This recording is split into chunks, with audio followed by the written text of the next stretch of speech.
Hello guys, अगर आप अपनी रीडिंग स्किल्स को इम्प्रूव करना चाहते हो एंड 15 दिन में इम्प्रूवमेंट चाहते हो तो इस वीडियो को एंड तक देखना बिकॉज ये वीडियो आपके लिए बहुत ज़्यादा बेनिफिशियल है। बहुत सारे स्टूडेंट्स का स्कोर रीडिंग में हमेशा 5.5 रहता है।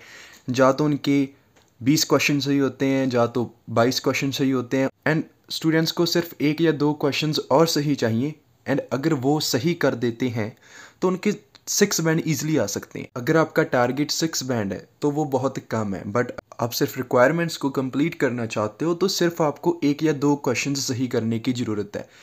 क्या आपको लगता है कि अगर आपने सिर्फ 2 या 3 क्वेश्चंस सही करने हैं उसमें आपको 1 या 2 महीने लगने चाहिए? बिल्कुल भी नहीं। बट क्या रीज़न है कि आपकी रीडिंग इम्प्रूव नहीं हो पा रही? आपने न्यूज़पेपर पढ़ लिया, आपने बुक्स पढ़ ली, आपने कैम्ब्रिज की बुक्स सॉल्व कर ली, ऑनलाइन क्लासेस भी आपने ले ली एंड साथ ही साथ कोचिंग सेंटर में भी आपने अपने टीचर से डाउट पूछे, फिर भी आपकी रीडिंग में इम्प्रूवमेंट नहीं हो। मैंने कुछ स्टूडेंट्स ऐसे भी देखे हैं जिनका स्पीकिंग में 7.5 स्कोर रहता है, राइटिंग में 6.5 रहता है, लिसनिंग में 8 तक रहते हैं, बट रीडिंग में 5.5 क्यों रह जाती हैं? आपको मैं एक इसका रीज़न बताता हूँ, वो है कंसंट्रेशन। इसको सिर्फ नॉर्मल वे से मत समझना कि हाँ मेरे को तो समझ आ रहा है, कंसंट्रेशन भी बन रही है। आप एक चीज़ ट्राई कर सकते हो। 3 पैसेज होते हैं, अगर आप तीनों पैसेज एक साथ में सॉल्व करते हो, सपोज करो आपके 20 क्वेश्चन सही हैं, अगर आपने 1 घंटे में वो सॉल्व करी, अगर वो तीनों पैसेज आप डिवाइड करके सॉल्व करते हो तो आपके जो टोटल क्वेश्चंस होंगे वो 20 से ऊपर जाएंगे। वो क्यों?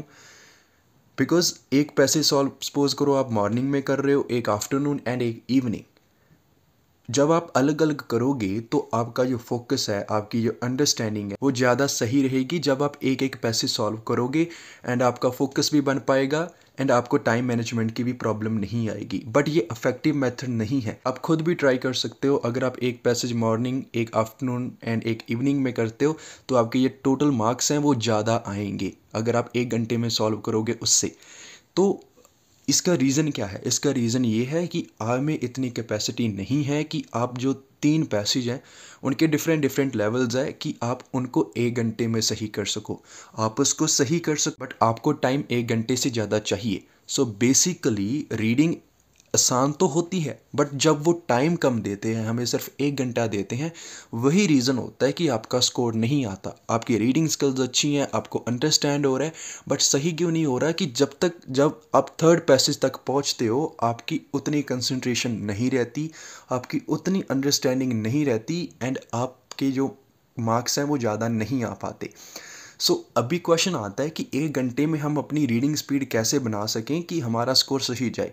एक फैक्ट आपको और बता देता हूँ। अगर आपको जितने भी क्वेश्चंस हैं एक बार आपने रीड करें, आपको समझ आ रहे हैं, पैसेज की समझ आ रही है, तो ये फर्स्ट स्टेप है सक्सेस का। इट मीन्स कि आप रीडिंग में 7+ तक स्कोर कर सकते हो।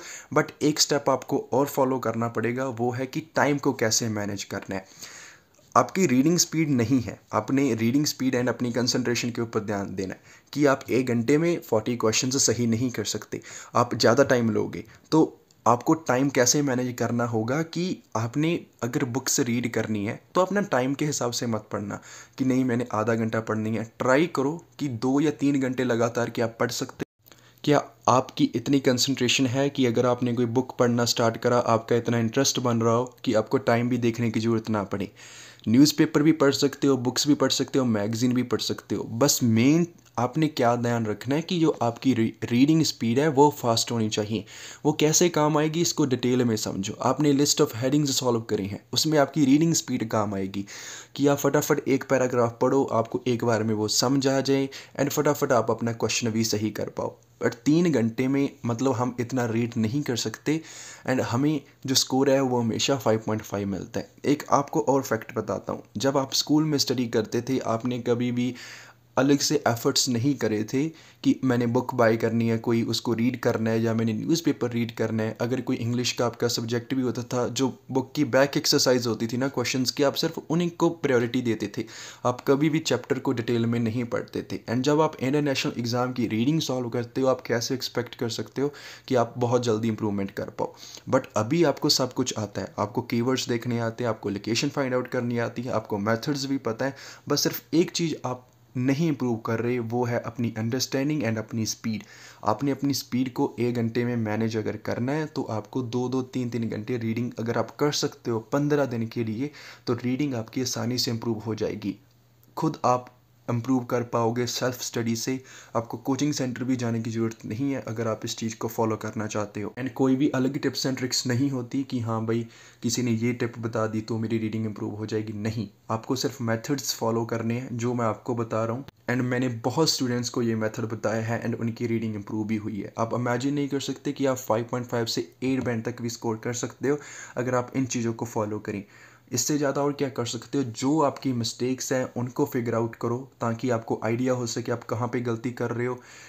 अगर आपकी लिसनिंग अच्छी है तो उसको कम टाइम दो। आप कोचिंग सेंटर में अगर जा रही हो तो लिसनिंग का टेस्ट करो, जो वहाँ पे मिस्टेक्स हैं घर आकर वहाँ उसको देख लो, इनफ है।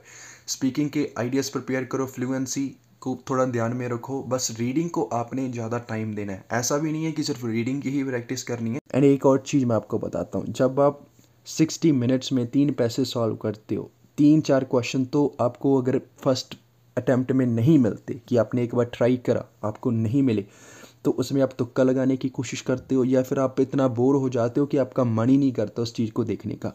सेकंड केस क्या होता है, टॉपिक इतना बोरिंग आ जाता है कि अगर आप उसको पढ़ते हो आप उसको अच्छे से समझ नहीं आ पाते, वहाँ पे आप गिव अप कर देते हो।